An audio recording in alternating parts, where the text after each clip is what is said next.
नमस्कार, आप देख रहे हैं आवाज यूपी की। यूनियन बजट 2026 के पिटारे में इस बार क्या है, इस पर देश भर में चर्चाएं तेज हो चुकी हैं।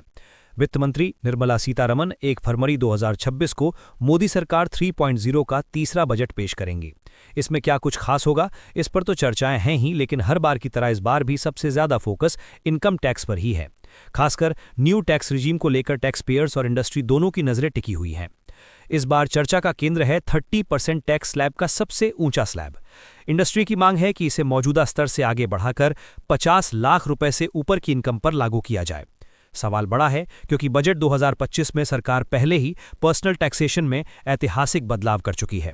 इसे इन ग्राफिक्स से आप बेहतर तरीके से समझ सकते हैं। अब जिन लोगों की सालाना आय 0 से 4 लाख रुपए है, उन पर कोई टैक्स लगता ही नहीं। 4 लाख से 8 लाख तक के स्लैब में 5% टैक्स एप्लीकेबल है। इसके अलावा 8 लाख से 12 लाख के बीच में 10% टैक्स लगता है।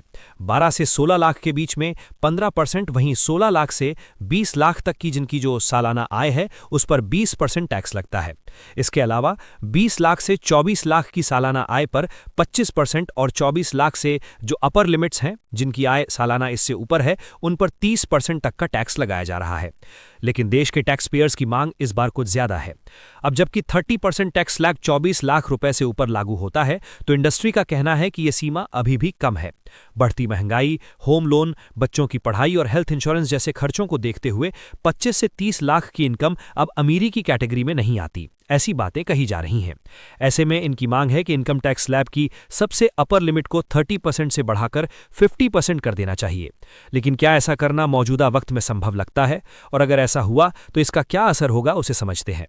अगर 30% टैक्स स्लैब 50 लाख से ऊपर कर दिया जाता है तो इससे 3 लाख से ज्यादा की टैक्स बचत होगी। लेकिन इनकम टैक्स में राहत सिर्फ टैक्स पेयर्स को खुश करने का मामला नहीं है।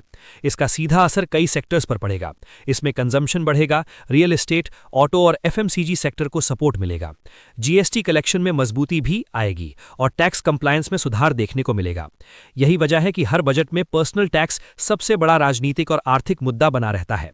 लिहाजा अब निगाहें बजट 2026 पर है और टैक्स पेयर्स की उम्मीदें इससे कुछ ज्यादा बढ़ी हुई हैं। क्या उम्मीदें हैं? 30% टैक्स स्लैब को 50 लाख या इससे ऊपर शिफ्ट किया जाए। मिडिल स्लैब 6 से 15 लाख में जो है टैक्स रेट और थोड़े से नरम किए जाएं। स्टैंडर्ड डिडक्शन को जो है ज्यादा बढ़ाया जाए। न्यू टैक्स रिजीम में कुछ बेसिक डिडक्शन की वापसी हो, इस तरह की अपेक्षाएं इससे जुड़ी हैं। अब टैक्स एक्सपर्ट्स का मानना है कि अगर सरकार स्लैब में थोड़ा सा भी बदलाव करती है तो करोड़ों सैलरीड और प्रोफेशनल टैक्स पेयर्स को सीधा फायदा मिलेगा। बजट 2025 ने जिस तरह न्यू टैक्स रिजीम को पूरी तरह से रीडिजाइन किया था, उसी वजह से उम्मीद की जा रही है कि बजट 2026 में भी सरकार फाइन ट्यूनिंग कर सकती है। 30% टैक्स स्लैब को ऊपर शिफ्ट करना फिलहाल एक सुझाव है, लेकिन अगर ऐसा होता है तो यह हाई इनकम टैक्स पेयर्स के लिए बड़ी राहत साबित हो सकती है। अब सबकी नजर 1 फरवरी 2026 पर है। क्या सरकार मिडिल क्लास को फिर से कोई बड़ा तोहफा या कोई बड़ी सौगात देने की तैयारी में है? टैक्स स्ट्रक्चर में क्या कोई बदलाव इस बार देखने को मिलेगा? ये बातें फिलहाल अभी सस्पेंस के दायरे में घिरी हुई हैं, लेकिन चर्चाएं जोरदार हैं। टैक्स पेयर्स की अपेक्षाएं बहुत हाई हैं। सरकार से बहुत कुछ वो चाहते हैं और सबसे बड़ी मांग इस बार यही है कि जो टैक्स पेयर्स की जो अपर लिमिट है उसको बढ़ा करके 24 लाख से 30 लाख कर देना चाहिए। क्या सरकार इससे सहमत होगी? क्या मौजूदा दौर में ये बातें प्रैक्टिकल लगती हैं? हालांकि ऐसा नहीं है कि मांग उठी है तो उसको एप्लीकेबल कर भी दिया जाए। मार्केट में क्या है, सरकार की अपनी दशा क्या है, सरकार का राजस्व इससे कितना आहत हो सकता है, या क्या कुछ और चीजें इससे प्रभावित होंगी, उन तमाम फैक्टर्स पर जो है जरूर निगाहें रहेंगी। हालांकि बजट की जो अवधि है जिसको पेश होना है 1 फरवरी को, अब बहुत वक्त नहीं रह गया है। तो ऐसी स्थिति में सरकार लास्ट मोमेंट पर तो मान करके चलिए कि कोई चमत्कार या कोई बड़ा फैसला नहीं करने वाली।